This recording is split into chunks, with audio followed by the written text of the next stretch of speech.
What's up, beautiful people? I'm Nathaniel Pearl. And I'm Sammy Sheva. And welcome to Curious Chimps Podcast, a show where we explore the infinite complexities of the human experience. We do not endorse anything illegal, so please consult doctors, do your research, and for the love of all that is holy, be safe. All right, let's talk about drugs. Curious Chimps.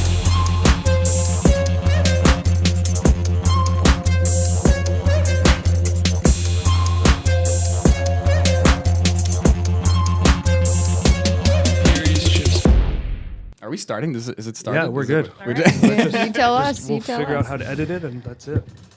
I have no idea where to begin or anything. You're like two of my favorite people in the world. That's the main reason. I just want Wow. to talk to you guys Thank and you. pick your brains. I had so much fun last time you were here. I'm still Yeah, it was Yeah. fantastic. No, it was really interesting, that last podcast. You still Hold snapping the that elastic. Be elastic. nice to yourself. Oh no, I've improved on how to use it, and I went through one. I broke one.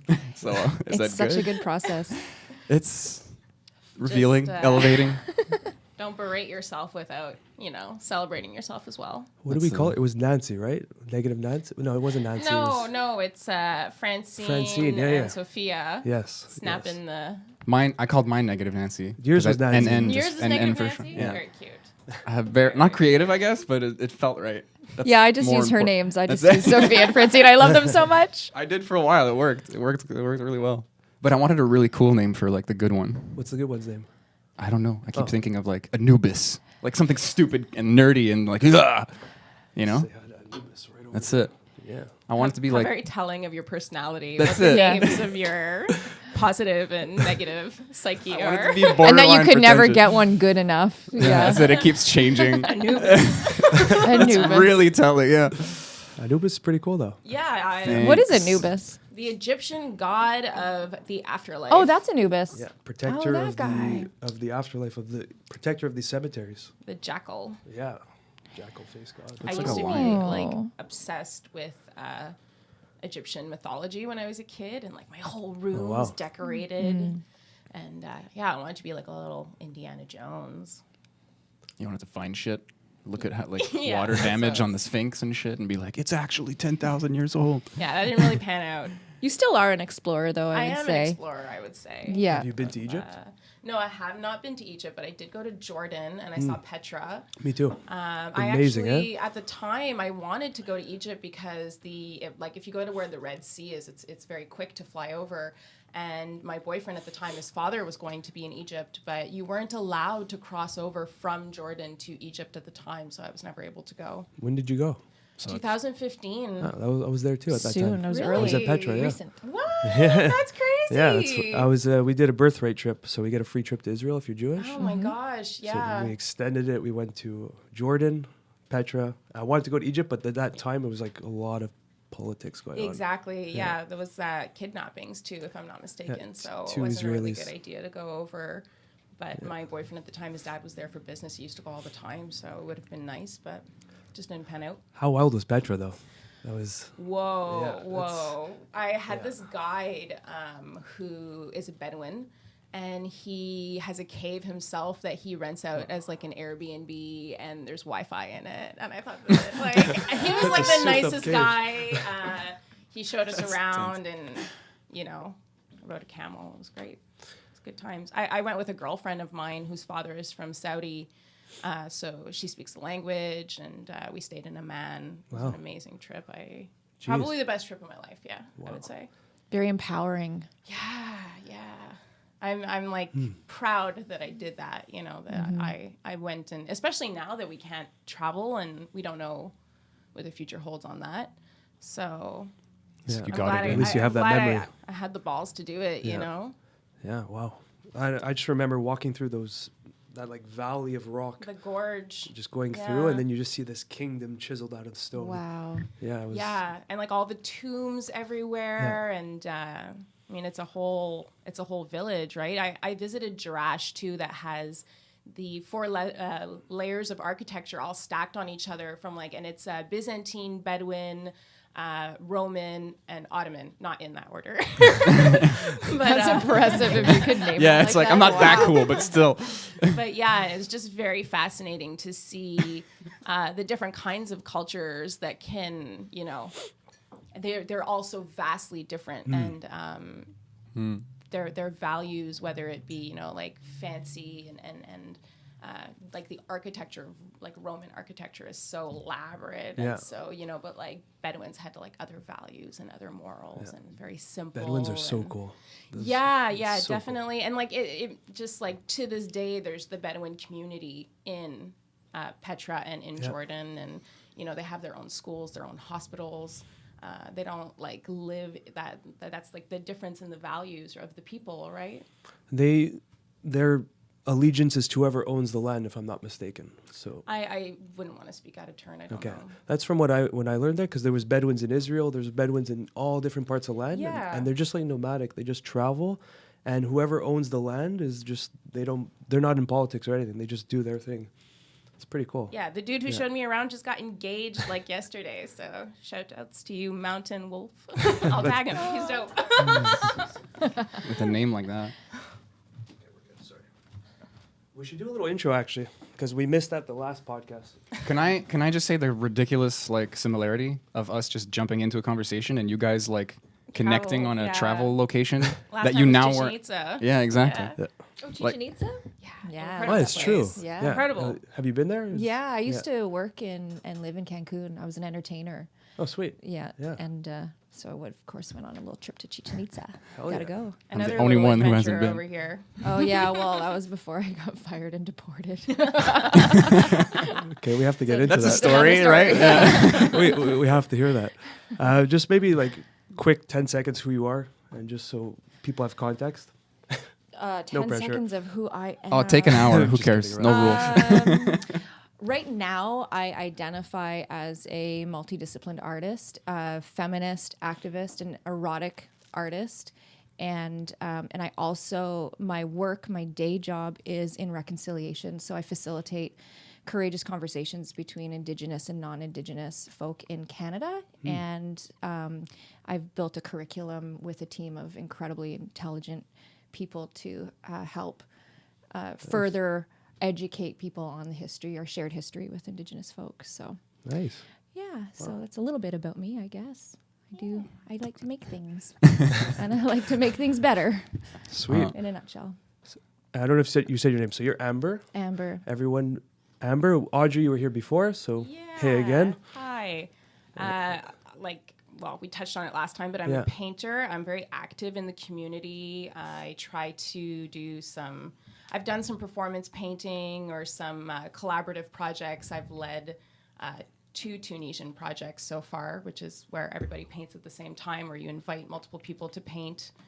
And yeah, I'm a member of Wolf Lab, which is a non-for-profit that Amber started. And that's a big tie to our relationship. Sweet. And I also identify as a feminist. My day job is that I'm HR for a school transportation company for special needs children, and very near and dear to my heart. So I've got a lot of opinions about all the COVID stuff going around due to that. So yeah.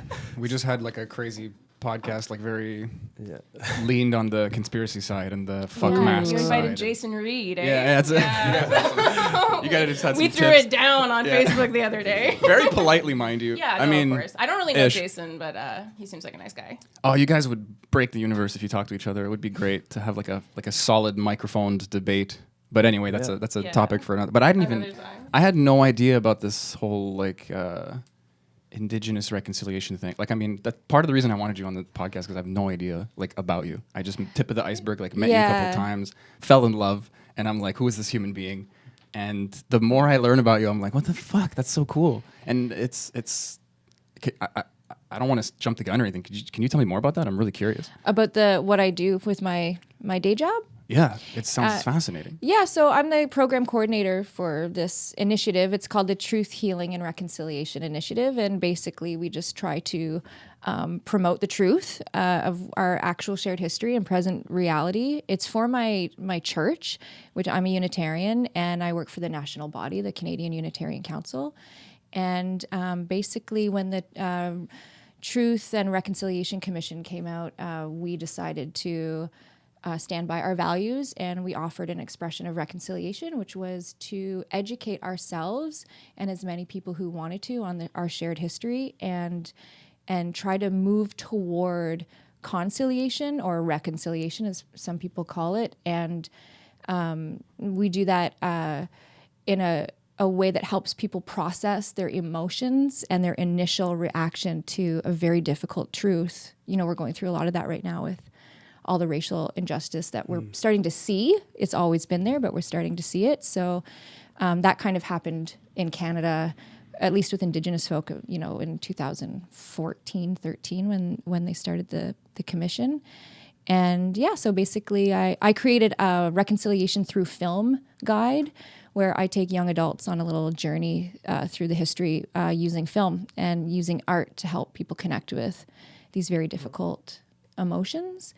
And from that place of kind of internally reconciling with our guilt and our shame and things that are nobody else's problem, then we can kind of move toward taking action, because a lot of people, when especially white people, want to just solve a problem right away and not actually tap into the deeper the deeper sources of what we're actually dealing with, and that's to root causes. The root causes. Yeah. So we called it truth healing and reconciliation, because we have to heal it within our own cultures before we can start building relationships. So it's kind of it speaks to my values, and it started because I wanted to make films. I wanted to make documentaries about restorative justice practices. So I went to university for communications, and I minored in First People Studies. I have a very indigenized life. I grew up in a very indigenized home, and then I don't know. I just started making documentaries in the north and in Nunavik, and realized that how we do things is really important, and not just why. And then through just having that experience and being on this task force with my church, it just developed itself into its own profession, or own, I wouldn't say profession, but job description, I guess. I'd call it a vocation or something cooler, because it's like your day job, like you said, but it speaks to you. Yeah. Like it's so and it's fulfilling. so woven into everything that you do. It's your authentic person. Yeah, and like I get to speak with really cool Indigenous curators and educators and elders. My mentor is an Indigenous woman. She's an incredible artist, and I just interviewed her the other day, and she's gonna like blow our minds on my Medicine Women series. Wow. But I got to bring her to an American conference that was online, obviously because of COVID, but she spoke to over 70 people about her life story, and but she speaks about oneness in such a beautiful way that people were able to, you could see the healing that was going on inside of them. There was a lot of tears shed, and she was just really there holding space for people to look at mending this horrible harm in a way that's sincere and energized and long lasting. Yeah, so. Yeah.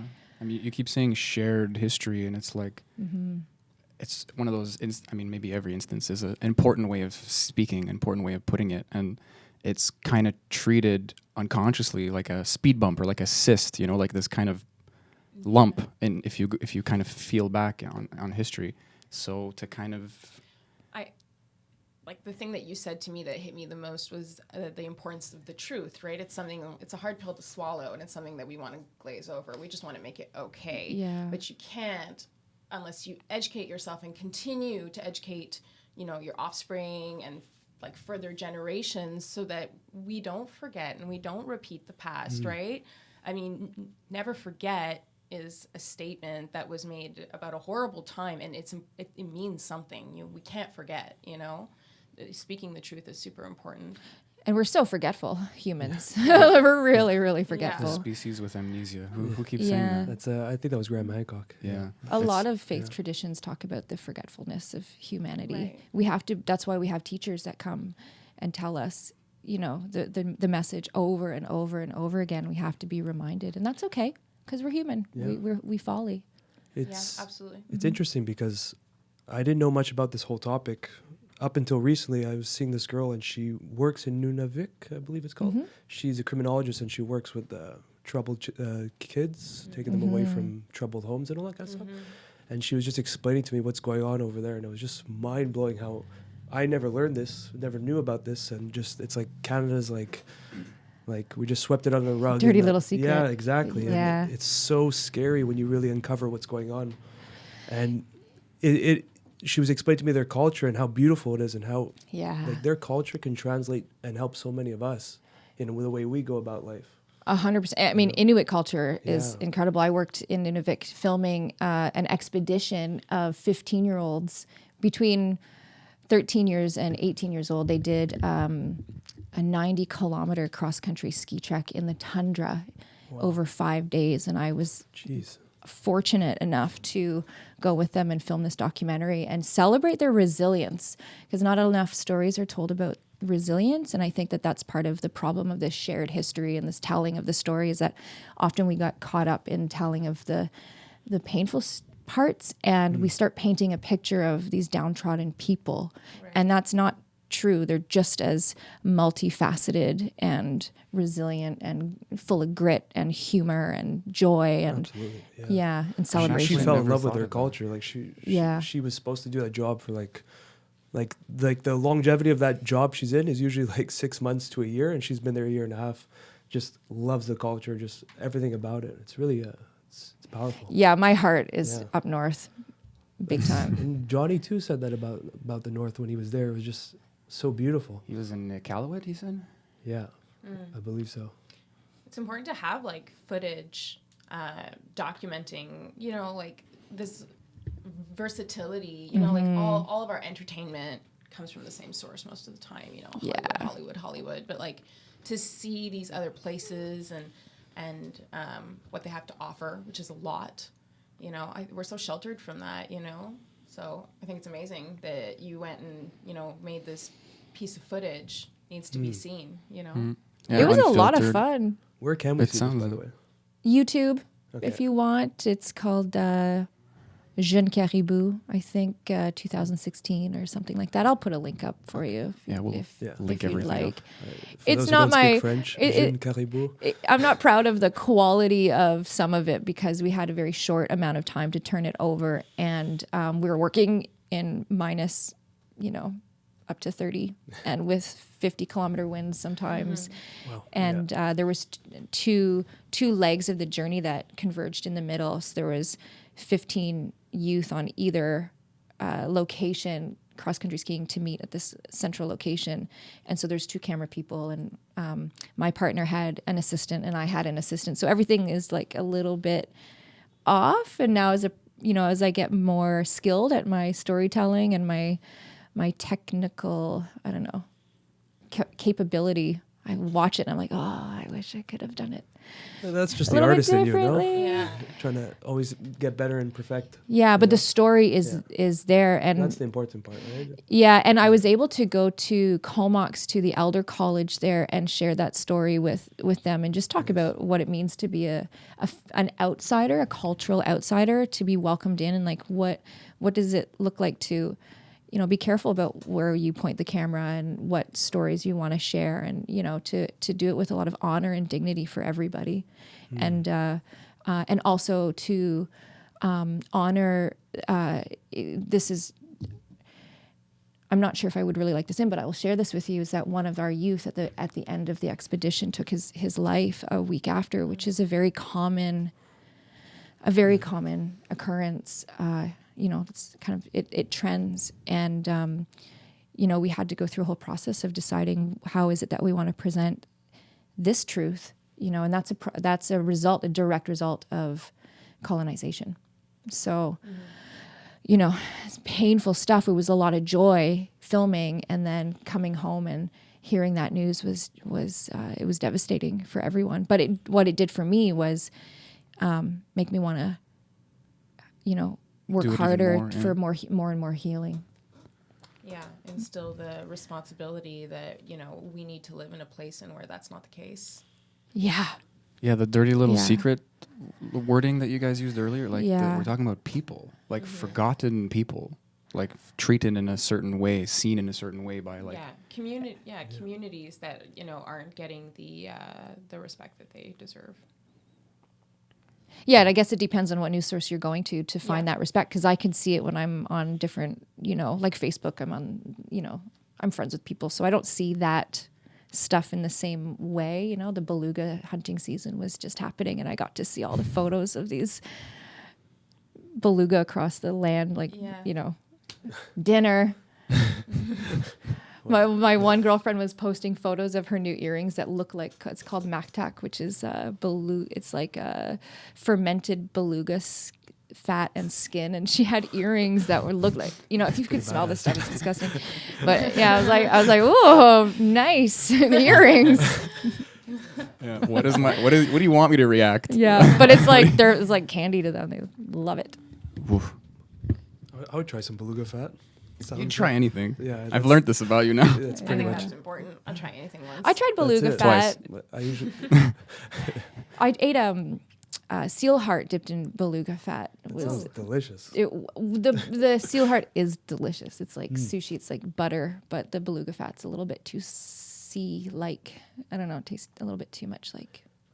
I love how it was like a dipping sauce for the seal heart. It's like intense when you say it that way. Yeah. Even when I was in Thailand. I was just in Verdun when that happened too, with a friend of mine. When I was in Thailand, I was just told like the locals, like, just give me, I'm not ordering the menu, just make me your dishes. Like, yeah. They were like, who the fuck is this white guy? You're like, okay, yeah. Here you go. Like, you asked for it. It's funny how we talk, like food connects people, because like as soon as I was enjoying what they had made, they're like, oh, okay, you're not like those fucking. So they just started giving me all this kind of stuff. Yeah. And just like that broke the barrier of separation for like that little brief moment. Like, oh, we're all sharing this experience, Oh yeah, and like the guides on the expedition, they brought their own caribou leg. It was just raw frozen that you just slice into it with a knife called an ulu, and it's so good. Wow. I love frozen raw caribou. I like caribou in all sorts of ways, and then also the Arctic char in the same way. But the beluga is just a little too much. I don't know. For me. But they're like, country food. Like, It's like, when you hum when you eat. Yeah. A lot of I hum. love that. Foods that remind you of home have It's like like a their specific it's like their marshmallows. mark on you, What food reminds you of home? Oh my God, my mom is an amazing cook. She was she took a French cooking class, and my mom is French. She's Scoto-Norman, which is a French settlement in Scotland. And cool. So, it was a lot of, I find growing up in Quebec is probably the case with most people that grew up like pur laine, these like really meaty dishes like bœuf bourguignon, carbonade de bœuf, all these. She's an amazing, amazing cook. I mean, I actively try to eat a lot less meat now. I still do consume meat. I'm working on it. But but it's still like, if I smell it somewhere, I'm like, home, Is that an ethical reason behind your lack of consumption of meat, I think reducing? I think it's an all-over reason. I think that I don't feel as well if I consume a lot of meat. And also ethically, I can't ignore the fact that I should at least maybe be working towards something more responsible. In general, everyone's working towards being better at something. Yeah. That's just what I'm thinking about these days. You know what? It started during COVID. For me, I was thinking about the slaughterhouses and, not the infection of the meat itself, but like the workers that work there, and then, having to slaughter. I don't know if you heard about this. They had to slaughter a ton of pigs that couldn't be sold. Because past a certain point, if there's no care for the animal, you cannot sell the meat, And, how sustainable. These are all things that, I think we were all forced to really face, at least to a certain degree, during COVID-19, And at the very beginning, when we were all hypothesizing, I think the worst case scenarios, not that it's over by any means, but I think there was a point in time in where, are we going to be able to eat meat? Is it going to infect our vegetables? I was having these conversations with Amber like every day on the phone. But so I stopped eating as many meat products during that period of time, and I've held up pretty well. I'm not I like the weekday vegetarian idea just for the economy and the environment. Like it's just getting out of control. Like that's my. But I guess I emotionally and morally bypass a little bit, because I just realized that any kind of like factory production, even if it's not food, is killing something. Like that's the horrible truth. Is anything that's like kind of global is destroying a environment, a entire population of an animal. Sometimes you're just like, oh, okay, cool. It's kind of unfortunate that that's the way we produce our food. It's just like these slaughterhouses with like, it's literally a concentration camp for these animals, you know? It's centralized. That's the logic. Well, I mean, it was useful for a time, but we need to kind of evolve our technology in a lot of ways. We have technology, but also just like think globally, act locally. There's lots of local meat and vegetables that we don't have to go to that process. And I read the other day, it's better to have 1 million imperfect practices than 3 perfect practices in the world. So, you know, it's okay to do it imperfectly. It all adds up. Yeah, I like that better. I think that, you know, we're all just like, what a shame it would be to live your life and not try to be more conscious. You know, we have all of these brilliant people every day telling us, you know, what we can do to make our lives better for ourselves, for the future. So why ignore it? You know, I think even without telling anybody, without the scientific research, most people know, you know, recycle, you know.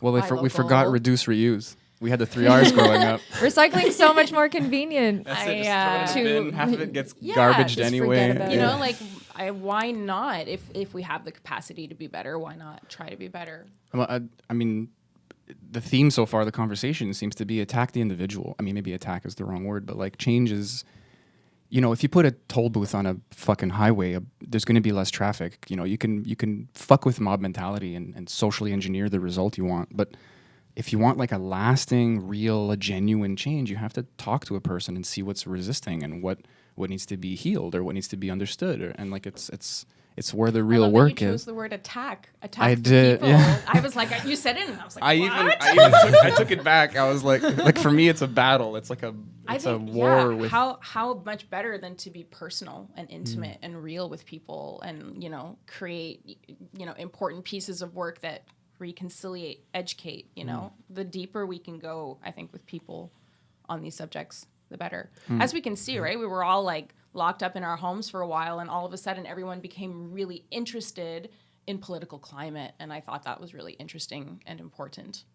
Everyone's using the internet properly now. Yeah, like it's like, oh, I just have a bunch of information. Well, yeah, more. I think we got wise to some folly on the social medias. That's definitely a big plus from this whole COVID situation, because it did put a break on the momentum that we've all been operating on. And then I wouldn't say I'm not going to speak for everyone, but for a lot of people that I've encountered, it's like a lot of people took that step back and just started rethinking things, how I'm operating my life, what's important to me. Yeah. And like, not only do we have this time, we have all these things at risk now, right? So like, it makes you really think about things. Yeah. A lot of people are in eggshell mode, like walking on eggshells. Like it's. Well, the cracks of the system have been so exposed. We're starting to see where we have really failed humanity. Our blind spots have been like a light has been shone on them, and we can't unsee these things anymore. So it's how we decide to respond is really key, and it's going to be imperfect, and everyone's going to have their own way of wanting it to be done, and hopefully we don't go back to being so forgetful. I think there's a cycle of stuff like this, and you pick up new people and like a new amount of people. There's like a percentage that's gonna remain increased, even though it might. That's a curve that might flatten too, unfortunately. But at least there's just a bunch of people, like 80%. All of a sudden, we're more invested in the local, and like we're thinking globally, we're acting locally, we're individually. We're seeing the importance of the individual and how that trickles upwards into the whole system. And ideally, yeah, that's what's happening. And I like how you keep saying it doesn't have to be perfect, because it's a really good point. Like good enough for now is like not in enough people's vocabulary, where we give up because it's not perfect. Well, perfectionism is a form of colonization, and it's oppression. And it's a way that we stop ourselves from doing any sort of good thing work. Because it means we have to be vulnerable, and it means we have to be wrong, and we're not good at that as colonized minds, you know. So, yeah, I think that like as a people over time we're getting like slowly more like woke, because like our cultures are mixing, right? Like over time we're traveling, we're, you know, mating with different people, and like I don't know, I just think that I took a marketing class that once talked about how people over time are leaning towards ethical marketing. So, for example, at a time where it was a choice whether or not you had to put a label on a package of cigarettes about the cause of harm, people were happy to see it, you know, because it's important to become ethical. And I think like 2020 was just like a super boost of us, like everything that happened. It's been like one of the most intense years for like that mentality moving forward, but I think it's always been moving in that direction. I agree. It's people treat it as a trend and like a co-opted trend, and then there's like all this kind of marketing towards it, but I think it's an upward it's not a trend. It's just a general human direction of like, oh, we're fucking up, and you know, like, oh, kindness is important. Yeah, I treat others how you want to be treated, all that jazz. Yeah. Like it becomes it happened instinctual. It happened because we all got truly inconvenienced, and we all globally, universally shared a pain that we've never shared before. So we're able to see how other people are actually living on a day-to-day basis. So we can't ignore that the pain is connected. So like we can't, if we're going to forget someone else is in pain, we're going to forget that we're in pain. It does happen. We are habitual creatures. So I don't have full faith that we're moving on this upward trajectory. I think that it's going to be cyclical. We're going to have to keep getting reminded. Already, like the amount of activism I've seen online has decreased. You know, mine included, but I do mine in a very different way.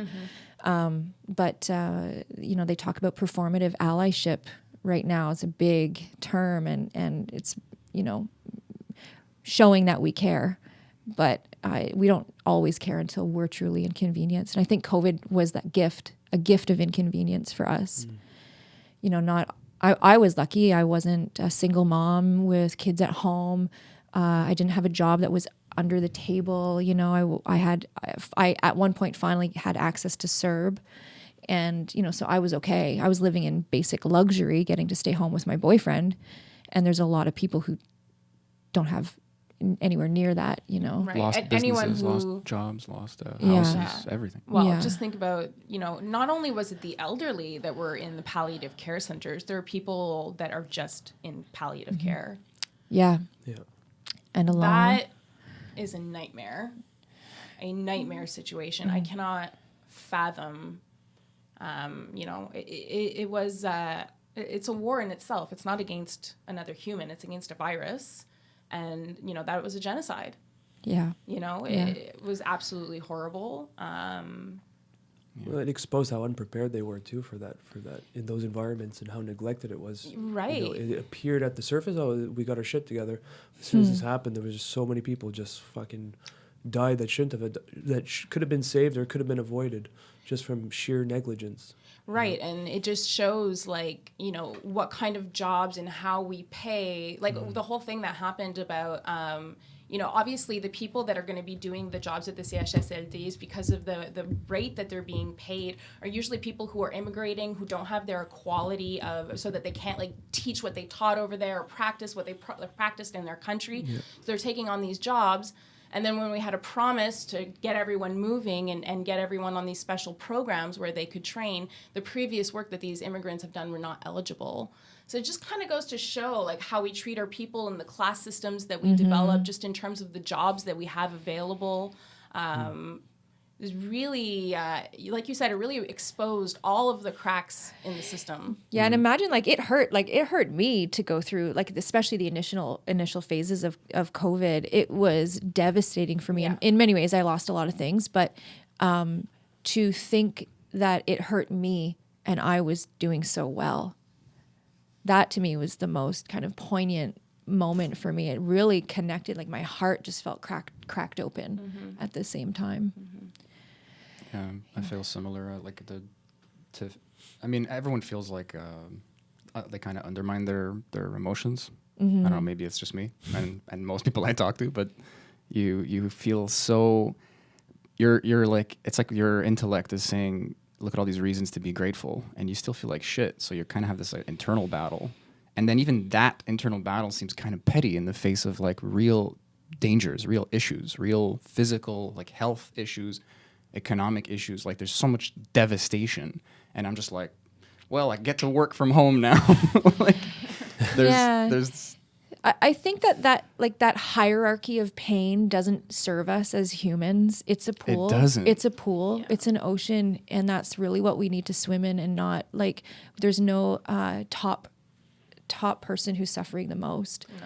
And if you play that game, you're just gonna always find someone who has it worse off and worse off. And it's just a spiral. It's fractal, right? Yeah, it's meant to connect us. It's meant for us to have compassion. The spectrum of human emotions is available and will happen to everyone. Everyone. Absolutely everyone. Paris Hilton is jealous of somebody. Yeah, I always say the worst day of your life is the worst day of your life. Doesn't matter what's happening to somebody else. Yeah. It's hard to internalize that sometimes, but it's true. And it's funny because COVID, like you said, it like kind of revealed a lot of that and kind of made us feel this pool instead of pyramid vibe. And it's interesting. I don't want to get too complicated about it, but like sometimes empathy is like overwhelming, and then it turns into a kind of individual, like an internalization of like pain that might not even be yours. And there's this kind of contrast. Obviously it's linked, but compassion is like a little different, where you feel for the person but you don't like take it on. And there's a really interesting balance between those two that a lot of people don't strike. And you can be very empathetic, but you're kind of actually like narcissistic. You're just like taking all of this emotion on, but your life is okay and you're like freaking out. Whereas someone who has no empathy is obviously a little bit, I don't want to say useless, but like they're just protecting themselves. We're here to witness each other. Yeah. We're not, we can't carry anyone else's pain, but we can see each other in their full experience of like the best day of COVID and the worst day of COVID can maybe be the same day, same moment. It's complicated. And how you process your empathy is also like your responsibility. You can be empathetic towards someone and be a witness. That's something I had to learn to just, I'm not responsible for other people's happiness. I can, be a witness to pain. I think most people are just looking for a witness. Yeah. Most people know how to figure their shit out, or at the very least want to do it on their own. I think that, so true. Sometimes when you really love somebody, or perhaps you don't love yourself enough, you can want to try to fix that person, but it's not your job. And I think, personally speaking, I'm not going to project this onto anybody, but I think I might have some stupid savior complex that is just in me for whatever reason. And sorry. I have a savior complex. Who are you apologizing to? Myself. Okay. I just find it funny that I might expect my emotion to be other people's problems because I expect theirs to be mine. There's like a boundary throughput there. Yeah. It's interesting. Well, these people that you're operating with, are you coming from like a full place? You can be a full person and not even a little bit, and still experience pain and ego and whatever it is that you're feeling. Obviously, the spectrum of emotion belongs to everyone, right? But if you're coming expecting to be filled up by someone, and you think that person is expecting to be filled up by you, and you're fucking up, like you're describing codependence. Yeah, it's not good. It's not a very good thing. Well, this comes back to the individual that we were talking about before.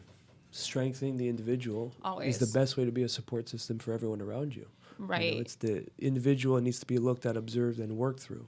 Right. That episode of Midnight Gospel where they're talking about the walls of the apartment are your feelings. And when you're so close to your feelings, you've got no room to walk around. You've got no room to let anybody into your apartment, That really resonated in me, Yeah. I always look at it like our boundaries are a white picket fence, and we can, and intimacy is opening the gate and allowing someone in, or them opening the gate and allowing you in. Yeah, that's beautiful. Yeah. Otherwise it's abuse. If someone's crashing your gate, or and otherwise it's not true empathy or it's not true compassion if we're not holding true to our boundaries. Because if we don't respect ourselves, we're not truly respecting the other.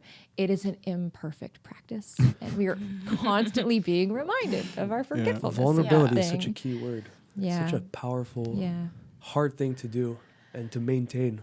I guess you live my life by it. it. Yeah. Yeah, absolutely.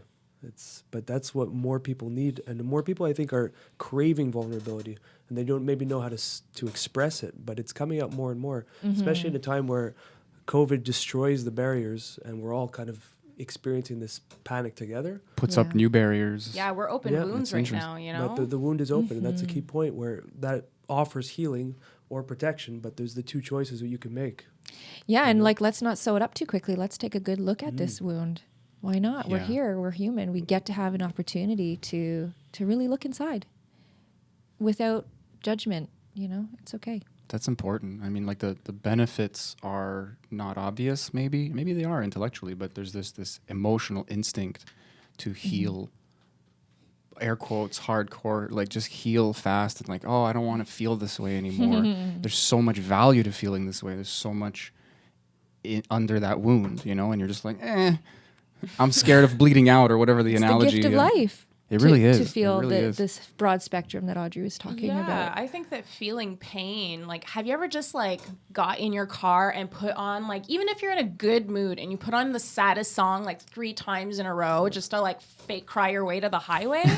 Like, I think that Once a week. you know, it's a good feeling to be able to you know what, like if you've ever experienced depression, there's sometimes it's just numbness. Yeah. You know, and I think that's a real killer. That's really hard. But even then, you know, if you have the ability to observe your emotions, to be the great observer, to understand and forgive yourself. Yeah. The highway to that observation for me a lot lately is compassion.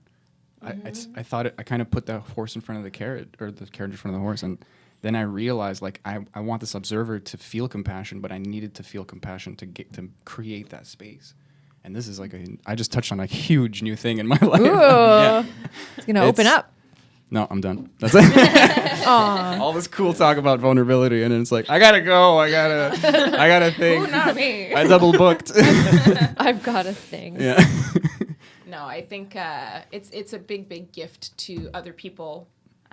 If you can manage to be compassionate towards yourself and be kind to yourself, there's no greater gift you can give someone than to just be happy.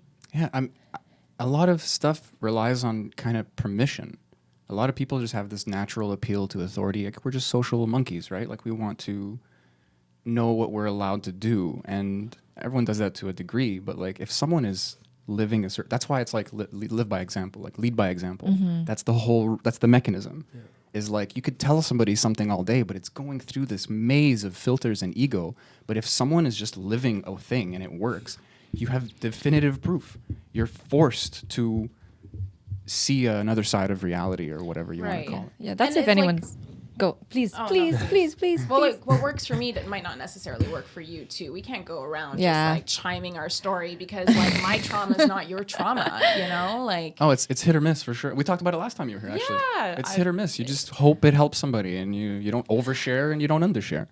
Well, nobody's really listening. I mean, people are just trying to tell their own story, and when authenticity, when we see each other, when we get to bear witness to each other, and we get to be fully seen and heard, and we get to fully see and hear, that's when those magic moments happen, and maybe someone is inspired somehow internally, and then it's all inside anyway. Yeah, something I do when I'm like actively listening, I ask a lot of questions. Listen to somebody and ask questions that go with the story. Like, it's not about what you have to say, you know? I think that's really helpful. I heard this rhyme once: those whose opinions are changed against their will have the same opinion still. Like, you just can't, we're not here to change minds. We're here to go where the love is and expand, there, not to necessarily like bang our head against a wall and like force people to change who they are, but to resonate in the parts that can, in that pool of that shared experience. Yeah. Well, I don't know. I have too many things to say. I sometimes feel like advice doesn't exist, and like you touched on it. Like, it's kind of a perfect storm. If you do or say something that lands for somebody, it's like throwing a dart blindfolded. Like, there's no point in trying to master that. It's really just take care of yourself and Right. Something will pick for somebody. Yeah, and if the motivation for trying to give advice is to help and it makes you feel better, then it's a moving target. You're never really going to feel better. You know, you have to just kind of use yourself as your own compass. And if you're sharing, like if you're an artist and you're expressing, you're reflecting back your experience to the world, if it so happens that it moves somebody, that's great. And if it doesn't, you know, no harm done, but it can't be done with hopes of changing the world necessarily. I guess you'll just get discouraged if you hold on to the end result. I think there was a point of time in my life in where I used to give a lot of advice, and it came from a really good place, mostly to my girlfriends. And it was always like in line with what I had lived. And there was a point in time in my life where I gave a lot of advice and I asked for a lot of advice because I wanted to be heard and I felt unsure of myself. But I've come to a point in my life where I don't ask for advice and I don't give advice anymore. They come together. Like because I know what I need to do, and I'm confident in myself that I can do it. And also like making art and being in a tribe where all of these women are living these examples that I get to know about or see or witness on an intimate level. Really, it does create like this natural magnetic field that sort of guides me, because subconsciously I'm watching all of this unfold and I know what my values are, you know? So there's no need to ask for acceptance and to give myself unconditionally. I just exist, you know? Yeah. Well, you knowing your values is like what allows you to do all that. Like, there's this like ubiquitous advice of like being your own master. And a lot of people are like, what, how do I do, like, tell me how to do that. And it's like, you're missing the point. It's what you said earlier about just being okay with like stumbling a lot and just embracing the imperfection of it all. And it's not comfortable at first. Maybe it never is, but then you just kind of hit that observer and you're comfortable with being uncomfortable. Yeah. And it's also okay when you really do need to seek advice, you seek your counsel who know you and want the best for you, and you trust what they're telling you. You know, I've definitely even recently was hoping to get some feedback from someone whose opinion mattered to me, and I was reminded very quickly that their opinion should never matter to me. That's one source of you know, validation or feedback or something that has not earned my need for that, whatever. Too much real estate in the brain.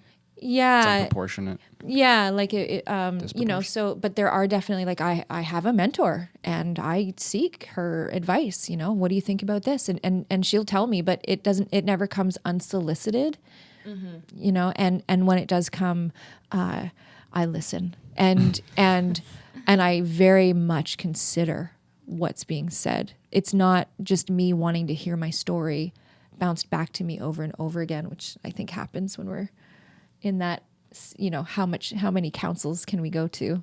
Yeah.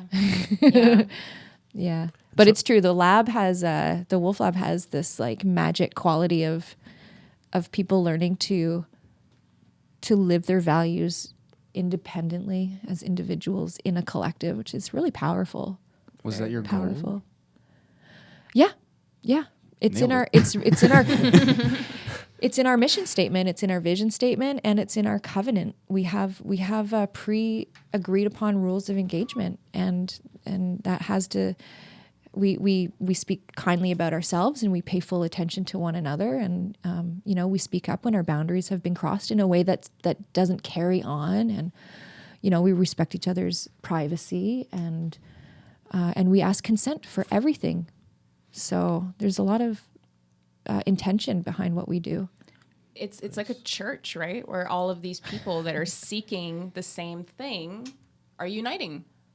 I said it to you last time. It's really like Wolf Lab is like the church of whatever it is we preach. And yeah, what is it that we preach? I don't know. Economic infrastructure. Oh yeah. What are the 4 pillars? We have 4 pillars. Don't make me remember them. They're on a card somewhere. I can remember them. There's creative process, self-discovery. Keep going, girl. Did I say group process? Group process. And developing. I remember the economic infrastructure. Economic infrastructure, group process, self-discovery, and creative. Entrepreneurship. Creative creative exploration. Okay. So, you know, it's all of these like-minded people, and we're all meeting to do these things together. And sometimes it works, sometimes it doesn't work quite as well. And the people who end up, you know, sticking around, we're banded in this like-minded and like emotion. How did this come together? This process. I have a studio space, and I love my artist friends, and I wanted to create a structured playground weekly for us to create something out of nothing with whatever tools and skills and food we brought that day. And it started as a co-ed experience, and then I noticed that it was just women that were really showing up like in a bigger way. And so I realized that for us to really fully express ourselves, we needed to feel, I'm going to say safe to do so. And so I just changed the format, and we get together and we share a meal, and we go over our mission statement and our vision statement and our covenant and our 4 pillars. We check in with each other. And then we have a long-term project, and we have our individual stuff, and we just support each other in whatever thing we're doing. Like Audrey had her unfurling vernissage, and we all got together and supported and promoted her. And that's awesome. Yeah, there's strength in numbers, right? So you have all of these people backing you up. You know, as soon as I told them that I had this vernissage opportunity, they all wanted to come serve wine, wear my T-shirt. You know, it was pretty. It does feel like you have like an army behind you, you know? So cool. And it's all these really rad girls who also make art, you know? Like, we have the coolest people in our wolf lab. We really do. Like, we're a nice little crew. And everyone has their vocation that they bring to the table.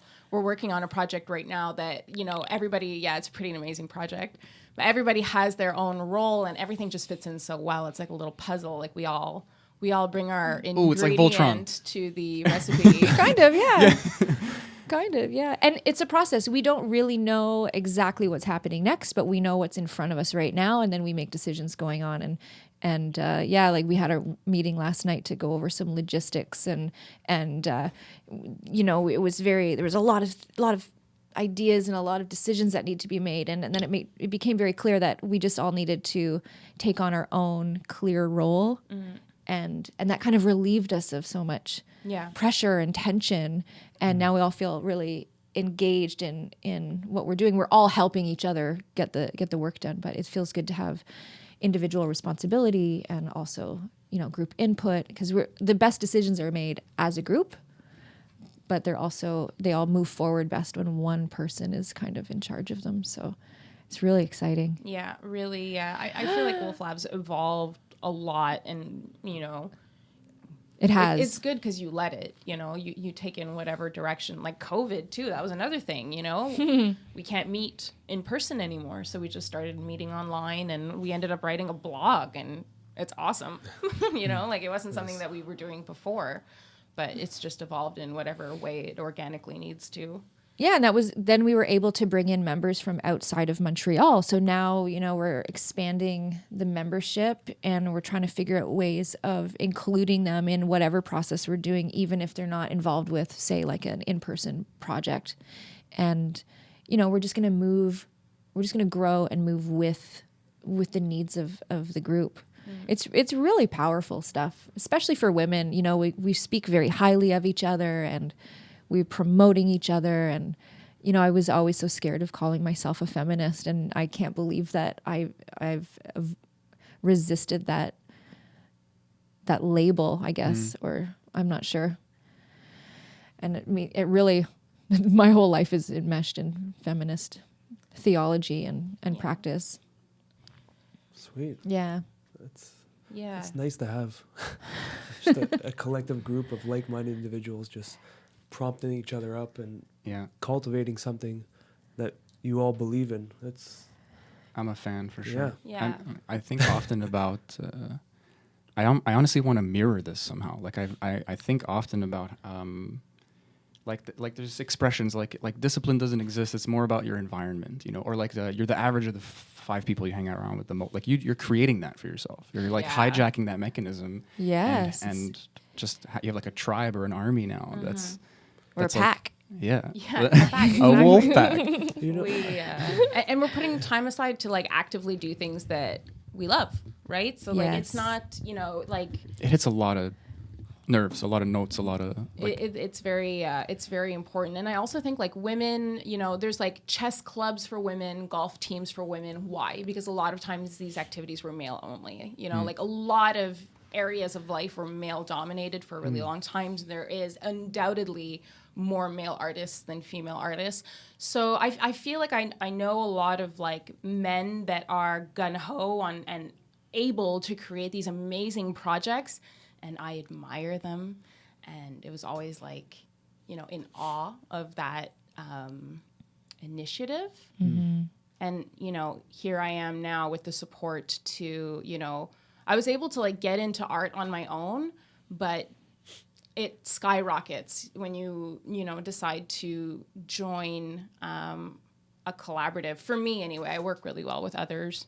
I think it's the encouragement and the force behind you is undeniable. The accountability too, right? Like you've got people that you don't want to let yourself down, and now all these people are there to help you work toward that, which is to me very powerful too. Like I don't say anything now unless I'm going to actually do it. Mm-hmm. Nice. Yeah, with flexibility, you know, we always remind each other that like this is meant to energize us and not weigh us down. So when anyone is feeling drained or whatever, there's no, you know, no expectation of carrying this load that is really meant for us to be, you know, to grow. So it shouldn't hurt too bad. It should hurt just enough that we know we're growing, but not so much that we're that we don't want to do it anymore. Yeah, that's fair. I mean, like when you were getting those pillars and you were sticking on what's the exact word, and you said exploration. Yeah, like, that encapsulates a lot of it. It's like this is supposed to be like lighthearted and there's a purpose and there's a drive and an intent and all that stuff. But like it's supposed to be doing something helpful and healthy and valuable. And if it's weighing on you and crushing you, then it's like losing the plot. I wouldn't even call it lighthearted though. I kind of see it as like the gym. Have you ever like? That's true. Church is not lighthearted. You compared it to church. There's been like some Wolf Lab things that we've done where I worked nights at Wolf Lab when you did Parlor Project, like every day for 10 days. You know, that wasn't lighthearted. That was hard work. But you know, when you go to the gym and you do hard work and you're like, I'm fucking ripped. Yeah. Blood, sweat, tears vibe. Yeah. I was like art ripped, you know? Yeah, like I say exploration because we don't have the answers. We're there to like see what we've got to work with and where can this go, and like let's look at the wound and let's look at the healing. Let's look at this idea and go there and just see what we come up with. You know, Audrey the Explorer, I guess. I didn't realize I was so connected.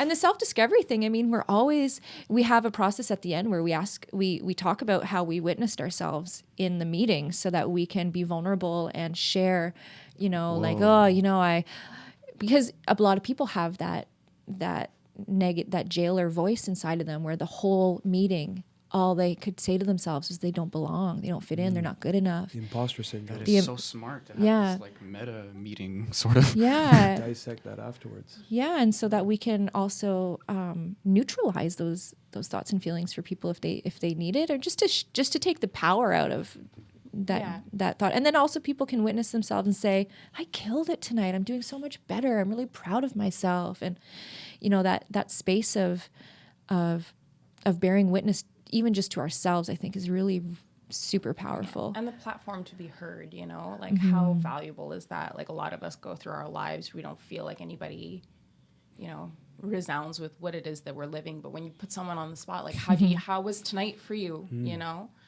But and not how were we for you? Like this isn't a consumer service, like customer service process. This is like Wolf Lab is about what you bring. Right. At the beginning, we normally ask, what are you bringing and what are you hoping to receive?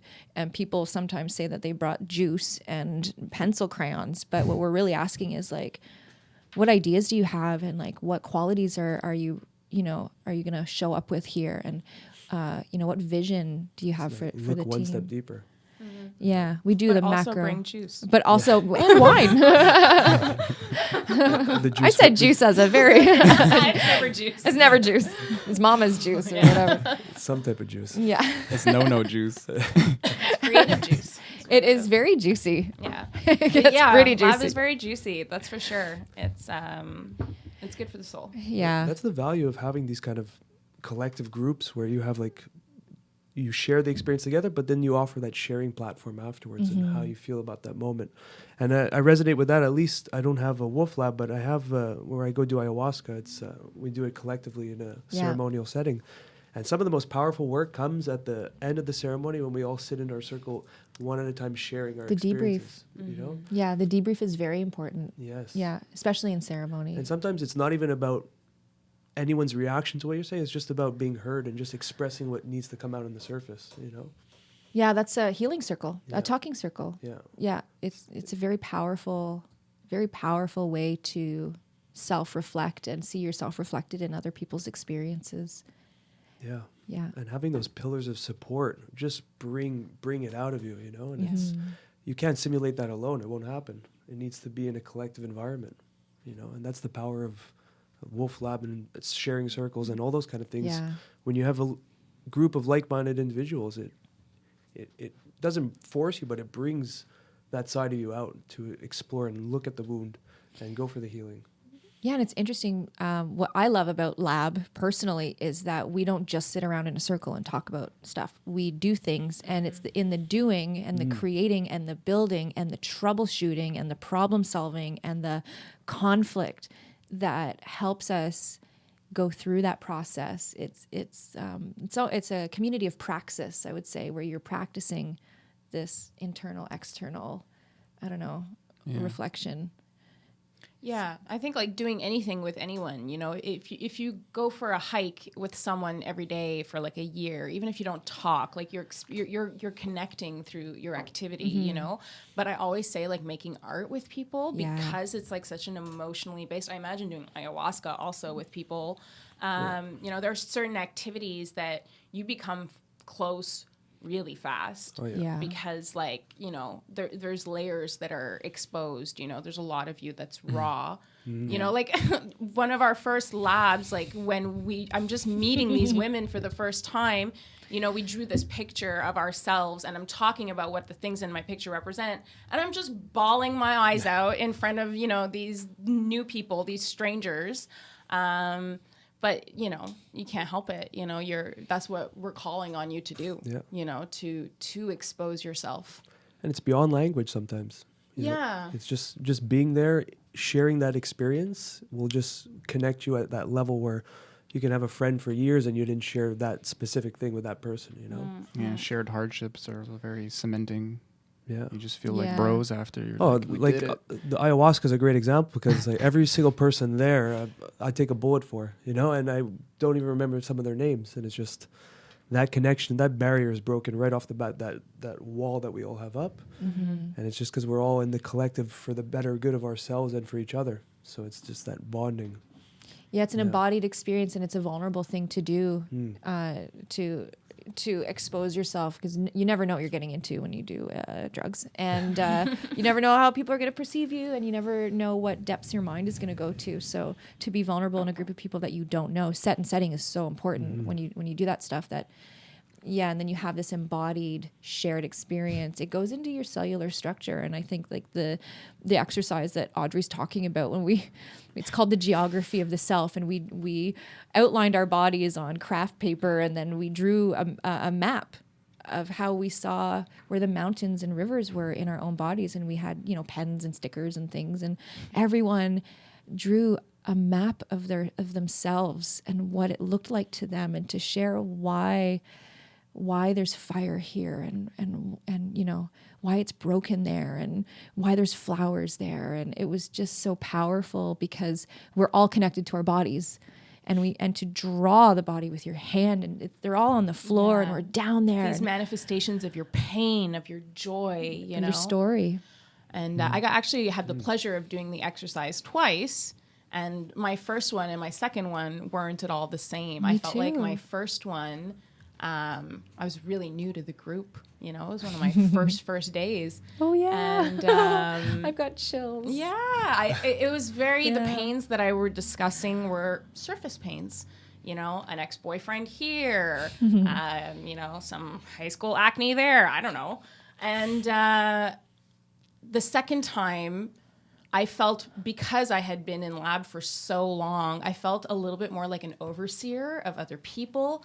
And I felt like it was my responsibility to divulge even more. So I went real deep, and I talked about some personal things, health issues, really deep battles that and to let that go. And I felt like I was doing others a favor, that you can be super vulnerable. You can expose it all. And it doesn't matter, you know, you're still you know. And then at you're the still end, perfect. right? And when we're done, we have these beautiful diamond-shaped stickers that whenever someone would say, like, I hate this thing of me, you know, then we would say, oh, wow, what a treasure. And we would put diamond stickers on those places that we cherished about this person's story. And we rolled these maps up like treasure maps and handed them to each other and shared like what we like really a saw. graduation. You know? Like a scroll. Yeah. And to do that ceremony, to kind of remove the veil from reality into spirit world, or this world into spirit world, and to let people have it's a very similar experience to what you're talking about. We're tapping into the same truth, just from different avenues. Yeah. So Wolf Lab's like that. Yeah, Wolf Lab's like that. Just like that. It sounds like any chance where you look underneath the veil and observe what's the driving forces behind what you do and who you are. That's ceremony. You know, it doesn't matter if you're drinking ayahuasca or if you're doing a Wolf Lab. What was that called? The body geography? Yeah, geography of the self. That's beautiful. Yeah. But even go to a Vipassana where you meditate for 10 days, you're all tapping into that same process of just self and observing and being there for each other to observe that same mechanism as well. I think that, like, you know, there's certain drugs that have this ability to break everything down. Yeah. And I think that you almost don't have a choice but to sort of look through these doors of perception and feel this, for me, open wound of empathy just oozing, you know? But I think art is the way that we can do it ourselves. Yeah. And it's taskful, and it's hard, laborious, but it's also like, I just think it's like the way the human sort of breaks everything down without any assistance of, you know, exteriors or natural substances, really. I mean, but yeah, it's a pretty interesting exercise. Obviously, I think that, you know, certain drugs are sort of the highway to that, you know. So or like a bus versus like taking a ski trip, you know, like sure. it propels you. It's like sometimes it doesn't stick. It needs to be integrated. But Right. if you're gonna master a skill and put it on display and get better and better, like it's like a time sink, but like in a good way. Like it's more earned. Well, there's no guarantee with either. That's a good point. That's true. You're going to get what you need That's it. always, because you're asking for your experience. And so how you want to use that to your advantage is really, it's all you. It's a good point. I guess it's just ego. Like if I drink a cup of ayahuasca, I didn't do anything. I mean, I feel like brave maybe. That's about it, because everyone else seems brave to me, so I like put that on myself eventually. But if I sit down and like master a skill, and then other people start telling me like this is good enough or even great, then I can my ego can go, oh, okay, like I did this. I can own my improvement. They're both messy experiences. Like but either way, you're going to look at yourself. That's the whole point, right? You're asking for a reflection, and you're going to give it to yourself regardless. I'm really happy to know that you opened up more on the second one. I like commend you for that, because like as ambassadors of the Wolf Lab. She incorporated it as a nonprofit, and we had to sign on. So I went to sign on with you as the vice president, and I have that responsibility now. You know, I have that responsibility to move others in the same way that you task yourself to do, you know, and it's not easy. I know that like a lot of times, you know, you don't get to feel like you're reaping the benefit, you're teaching the benefit, you know, but it's a nice feeling also, you know. It's a really nice feeling. But it's funny, the last time I was here, right before COVID, so 3 months ago, between now and then, I did LSD for the first time. Cool. And, well, not for the first time, but for the first time where I really felt it. I think that the times that I did it before, it didn't click. And this time, everything was art to me. I had so many ideas for these art projects just because it breaks everything down and it like forces you to. So like, yeah, like maybe you drink a cup of ayahuasca, you don't do anything, but you get to see that what you've already done. Like who you are already. You're already creating art every day. You know, like I was talking to someone the other day, you go to Subway, you get a sandwich, it's art, you know? Like everything that you do and everything that you've done for yourself and all the notes that you've left for yourself over time, for me, like these are things that you can observe by participating in these things. And it was absolutely incredible experience. Nice, good. I'm happy to hear that. Yeah, really wild stuff. Did you do it in like a ceremonial setting, or you just took it and I'd say semi. I did it with her. Nice. Always ceremonial. Yeah, always. There's always, if done properly, it is a form of ceremony. It doesn't need to be in a giant sharing circle or whatever. Yeah. No, we did ceremony. Yeah. We did a reading. We sat in a circle. We named our intentions. Nice. We called in the ancestors. It was very ceremonial. Beautiful. And we did it with a nice breakfast first thing in the morning. Yeah. And there's 3 of us, and that's fun.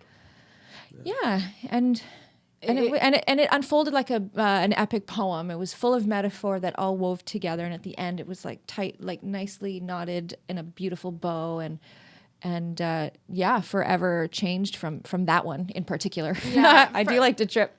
That one was a really good one.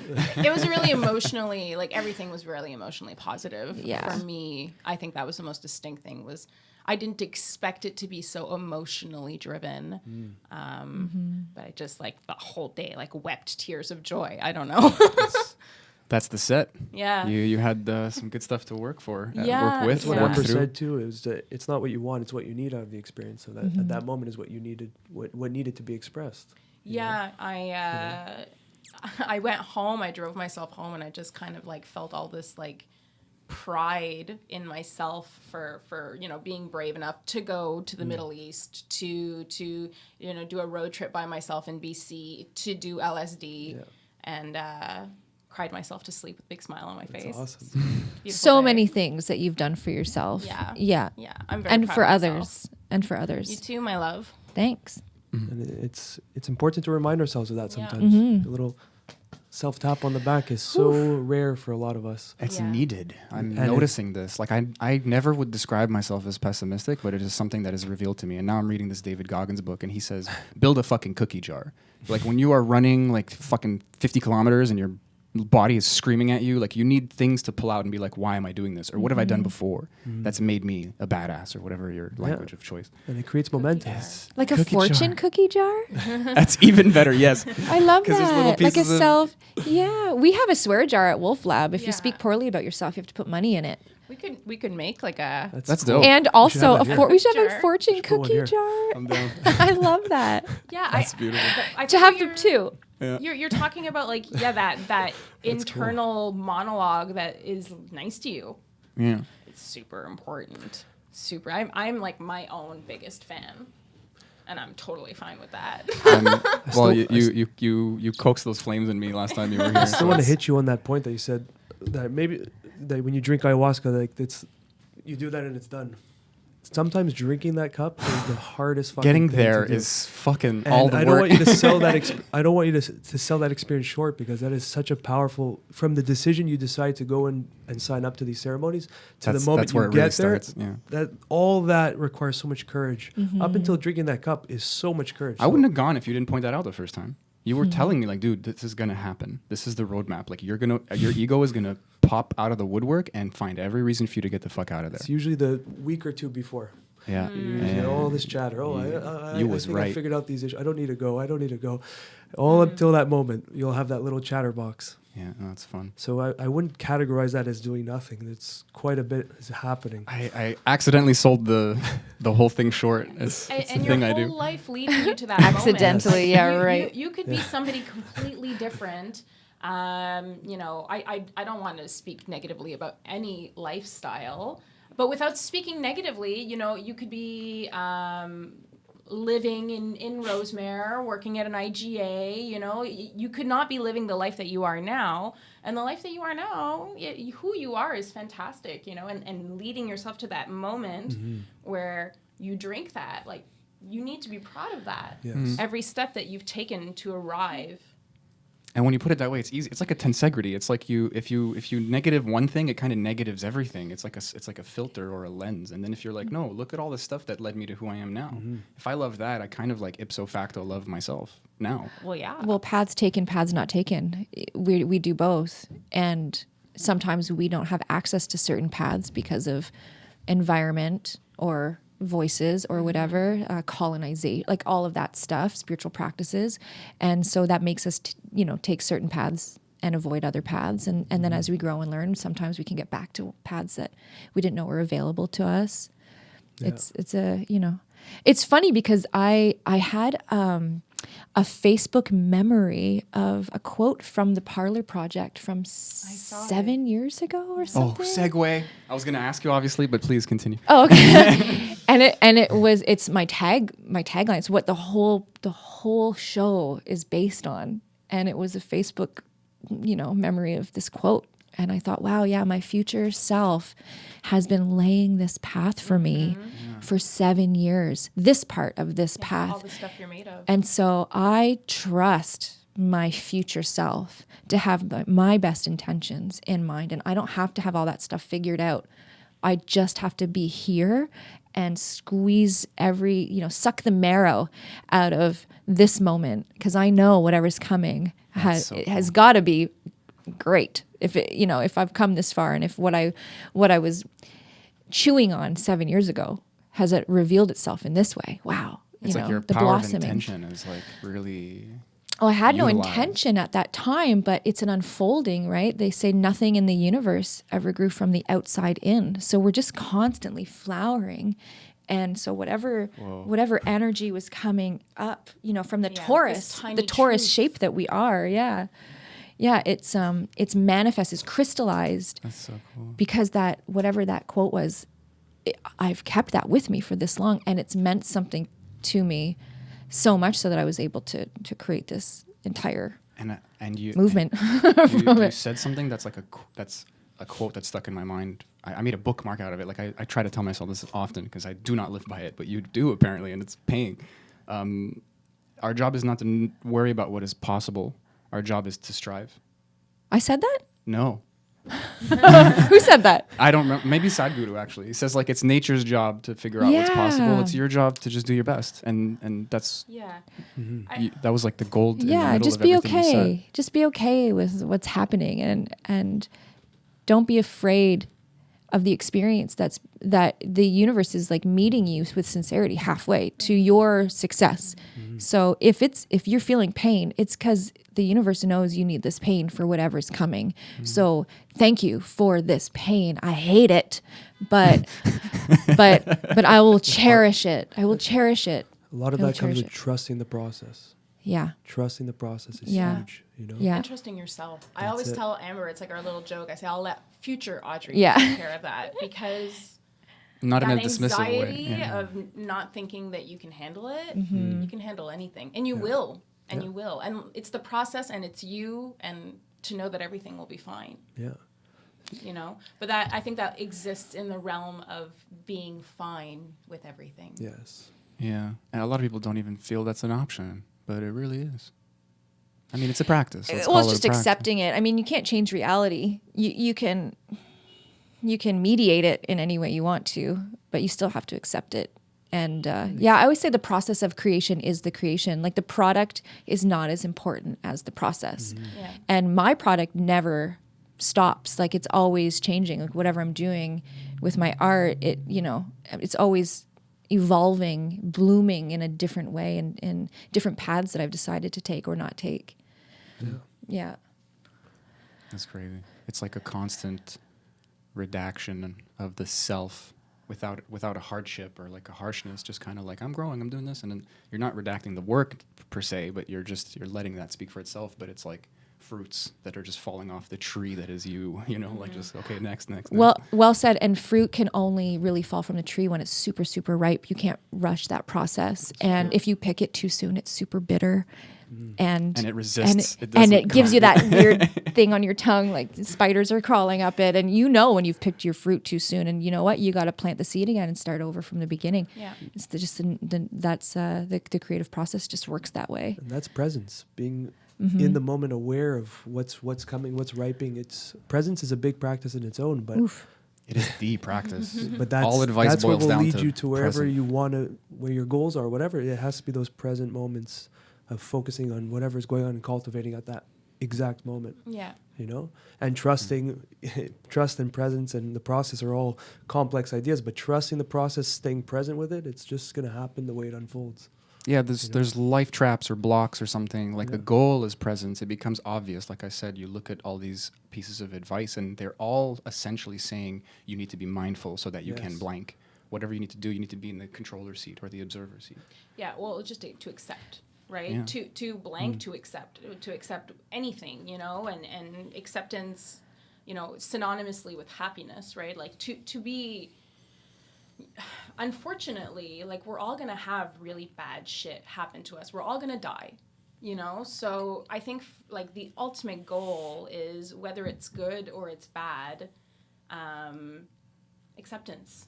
I'm not saying if you're in a bad situation to just accept it. Yes, always try to better your situation, but that ultimate reality of knowing that your life is okay even when it's not perfect. And it's like when you make art.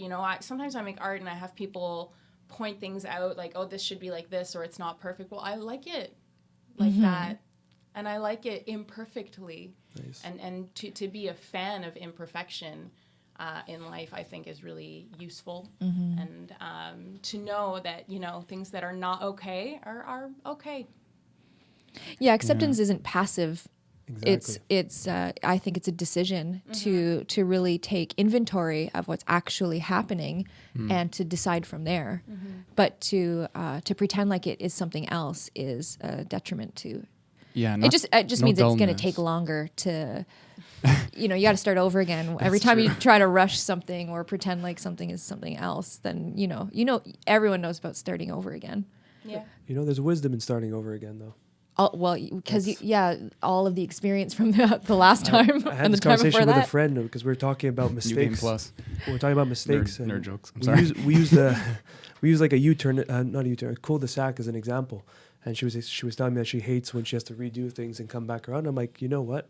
And I just stayed present and observed what a cul-de-sac really is. And it's actually so much wisdom in there because you make the wrong turn and you have to come out of it from the opposite side. And if you're really present, you observe now. And there's wisdom there because you see how exactly you got there and you understand exactly how to get out of there. And then you continue on.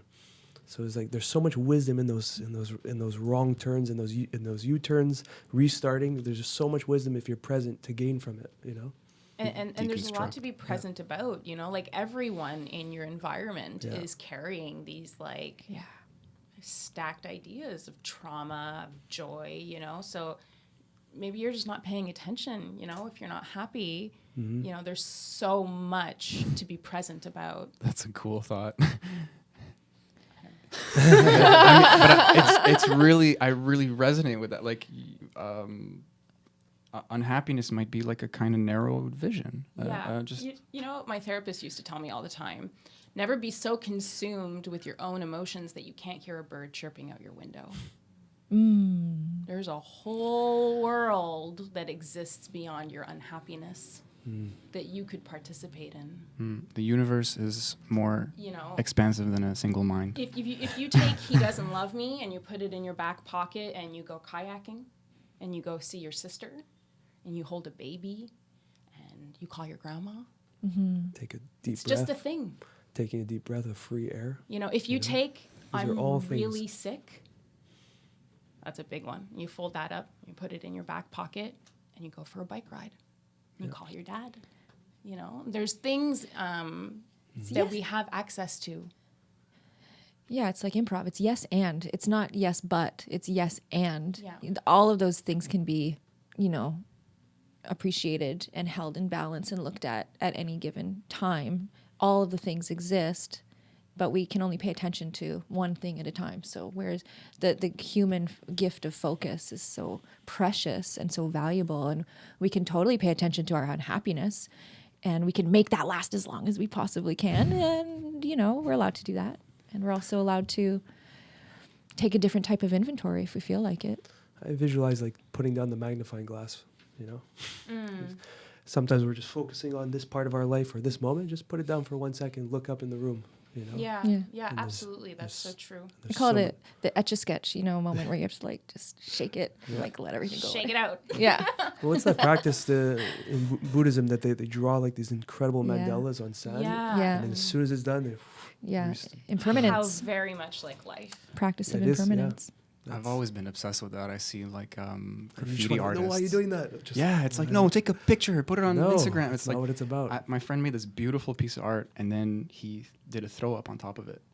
Like he destroyed it as soon as it was done. Mm-hmm. And I was like, what are you? And he's like, I'm a graffiti artist, bro. Like, it's not my wall. It's my art. Yeah. I walk away. This is going to be gone in 2 days anyway if the city has their way. Like, hopefully he's doing it legally, but like there's no attachment. And that bled into his whole art career. The attachment becomes a misery. It is, because you're either going to love or hate your past work, and maybe hating it is a little more of a fuel for creating more, but either way, you're focusing on the wrong thing. Mm-hmm. Huh. Yeah. I was telling Amber that when I was a kid, I had to move like 12 times right around the time I got sick. So it wasn't the best, and I learned not to hold on to anything because it's really hard to move when you have a lot of shit. Yeah. So, you get rid of stuff, and you learn that like it's like a Marie Kondo ideology, if it doesn't serve you, let it go. Mm-hmm. As much physically as emotionally. And it's funny because as an artist, I really do like my past work, but there's a point in time where, I can't just hoard all this stuff, and I'd like to sell all of it, but these things take time. And I recently painted over. I just used the canvas. I couldn't go buy a new one, so I just painted over it with something new, and I let it go. Yeah. And I think that is also a really big... There was also another painting that I thought maybe I didn't want to sell, and then I asked myself, especially to the person that was wanting to buy it, I kind of felt weird about it. I didn't know... I'm still undecided on it, actually. But I'll let future Audrey decide. But it's okay to let it go. It's okay to... And in life, we're going to have to let go of absolutely everything. You're going to go out of here naked and alone. Yeah. And it's not sad. No. It's really okay to just be with the holy you. Yes. You It's an illusion that we own anything. Yeah. Yeah. It's all an illusion. And the more we realize it, it doesn't get it easier to let go, but understanding that letting go is part of the process. It's an expectation. Yeah. The idea you should have a certain career, that you should be an artist, that you should date somebody, that you should have a child. The only thing that matters is how you feel when you wake up in the morning. It's the only thing that matters. I think it's important to allow people a chance to grieve the things they're letting go of, because we don't give a lot of space for that. And the world right now with COVID, everyone is grieving something, and we're not used to grief. That's an emotion it's a process of emotions that we have a hard time being vulnerable about, and a lot of us don't have a lot of education on what that is and what it looks like and what it feels like and how much it can come back in cycles, and that it's not a perfect process or practice. And so to be able to, instead of numbing out what grief is to fully experience it, helps in the letting go. But to allow someone to grieve is a painful thing to do. Mm-hmm. We just want to stop that bad feeling in people that we love, or even if it just makes us feel uncomfortable, or how come I didn't get to grieve my thing, or whatever's going on in there. I think the letting go is one of it's the acceptance part of the process of grief, all the 5 emotions or whatever you go through. But I think to make a container for grief is really important too. Oh yeah. Yeah, and really honor it.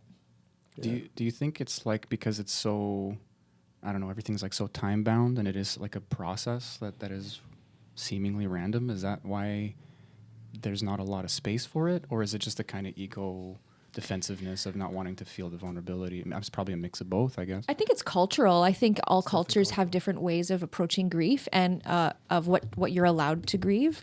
But the reality is that any time you have to say goodbye to something that was, you have to allow for the process of decay to come into your cellular structure, whatever it looks like, your emotional structure.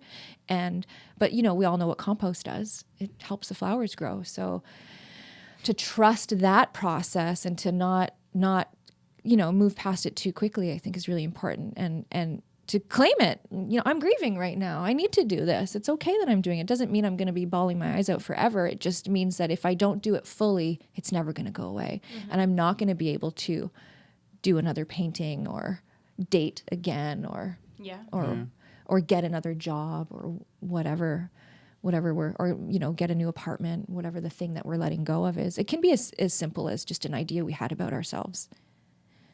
Yeah. Yeah, and it's like linked to something else that you believe. It's all association. You make it sound like alchemy. Like it is. It's this process. It's like scientific but emotional, and you're not sure when it's done, but you know when it's done. And it's not gonna. Everything just keeps moving. So, I think we have to wrap up soon, but I would love for you to talk about the Parlor Project a little bit. If you. I don't know. I don't want you. What do you know about the Parlor Project? I know nothing. I tried to explain it to him, and I realized I can put it in very clumsy words. I just imagine it being this kind of. It's an art show. It's a gallery of photos, videos too. I think, but you're there as well. So there's kind of like ceremonies and conversations and maybe prepared talks. Like I'm really vacant on the details. It's very mysterious. It is. Because of the coming into your humanity that happens when you're there. But yes, so the original Parlor is an installation immersive piece where I did, as a sex worker, I took before and after selfies every time I would see a client. And I had over 1,800 pieces of visual data that I needed to present in a certain way. And I couldn't distill them down into like 6, this wasn't going to be some contemporary photo exhibit where you just saw these 6 pieces where you got to pinpoint these moments of my life. What I did was I found 17 sets of before and afters that spoke to a spectrum of my experience as a sex worker. And then I cover a wall in the other 1,500 that I can show the public before and afters of my experience. And then there's some installation pieces of ways that you can interact with my experience. And then after you kind of feel me or see, you kind of reflect on yourself while you're in the space. But then we hold a ceremony where there's video projections of archetypes of women, especially sexualized women that I've experienced.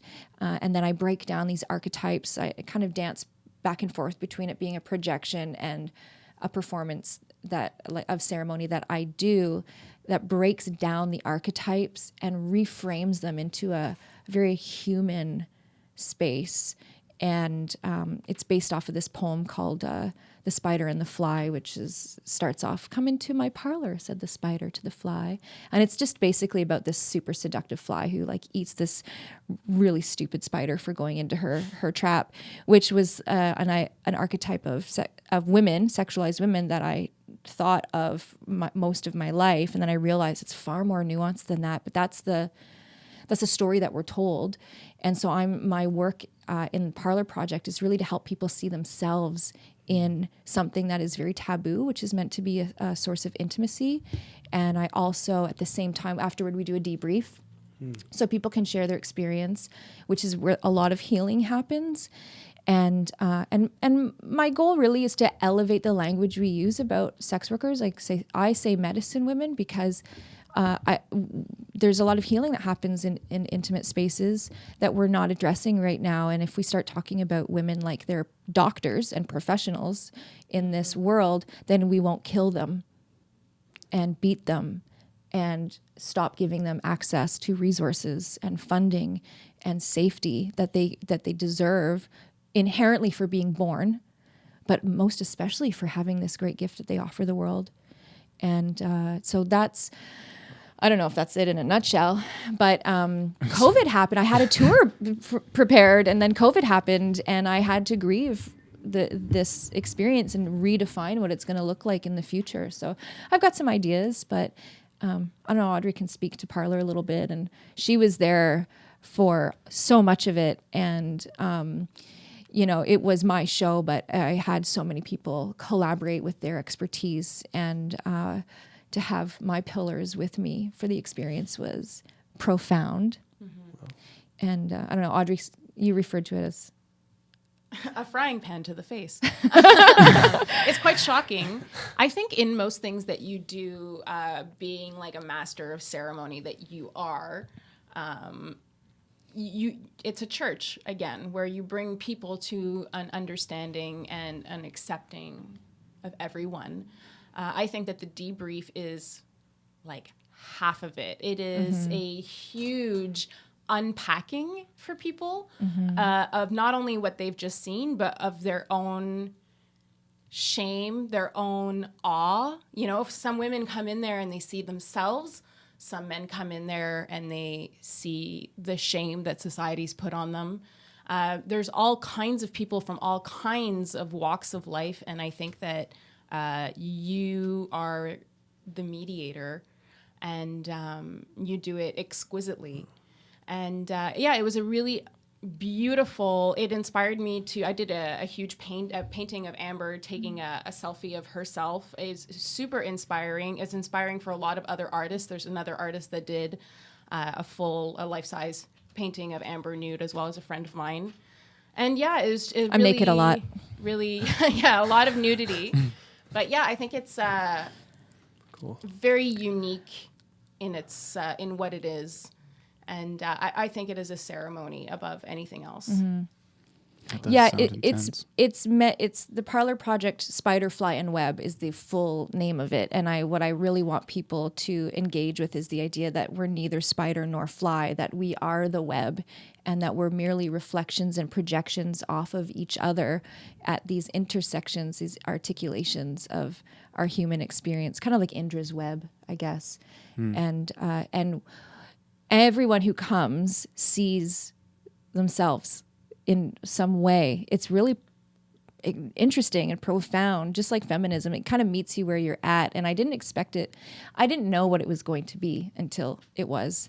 And it's still evolving, like all things. But I really hope that I hope that COVID gets, through quickly so we can get the ball do more rolling ceremony. Again. Yeah, because it's an intimate ceremony, because you are engaged in a very vulnerable setting. You're participating with an erotic object, which is me. And so all of the things that you bring to that, it comes to the surface, but you're sharing that experience while other people are doing the exact same thing. It's big vulnerable. It's very vulnerable, and the tears, the cathartic healing that comes from that holy water from our eyes. It's sounds beautiful. It's really beautiful, and I cherish it. I just feel really grateful and honored that creative process came through me. That's part of the paths that I got to take. Yeah. Wow. It's so cool. I can't wait. Like I guess I wasn't sure, but I imagined it being like a little like stilted, like wanting to show something specific, but like true to your kind of like style. It's really just kind of a mirror. It's like this flipping coin where there's like it just ends up being a reflection of you. You don't really get to see the heads or tails of it, because all that's left is like the image. Yeah, and I think because we look at women through a screen over and over and over again, and so we flatten them out. And so I put up images of me on a screen that have been to my benefit or not, and I stand in front of them as a human body, and I let people look at some would call it pornographic stuff, imagery, and I stand in front of it to challenge people to see the person that made that thing behind the screen, and you know, there's like a 2.5D. There's like the picture, then you're there, and there's just like this energy flowing from the archetype into the human. Yeah, and what it makes you do is break down your projection. You start to see what you're projecting onto a human, and it can be really uncomfortable, or it can be real turn on. I don't know, like it can go either way. The amount of expressions of these projections that we heard, some of them from people I know. I mean, working the show, I invited some of my friends to the show, and I could hear, you know, like, oh, like I usually it's at the beginning. You know, I'm walking around the room and I'm talking to people, trying to, you know, pick up on the room. Yeah. Some people, oh, she can't be happy. She looks so sad. I had one friend tell me she looks so sad. And then I had another friend, both males, come in and this is a vulgar display of power. And yet another friend, wow, she's such a badass. So there's this variant Three cocktail, different beats, yeah. and that's always at the beginning. And by the end, there's this thing that rounds out in where we're aware that it's perception. Yes. Yeah, and we're all bearing deep witness to one another by bearing witness to me and by me bearing witness to everyone in the room. Yeah. It's incredible. It's a very important piece of art, and Well, hopefully this can operate again, because I'd love to attend something like that. Yeah. I'll go with you, man. Should. I'll go twice. I invited people back for free if they came once, and we had people come at least 4 times. Wow. And they became ambassadors. Yeah. Beautiful, beautiful show. I can't wait. We got to end it here. Okay. Wow, show. Thank you. Yeah, that was really fun. Thank you. Gee, thank you both for coming on. It was. Come back soon. Yeah. Cool. Love talking to you guys. Thank you. Always fun. Yeah, Always fun. That was cool. Really great. Yeah. Yay. Okay. How do we end? Stay curious. Love you all. We have like a catchphrase or something. Yeah, stay curious.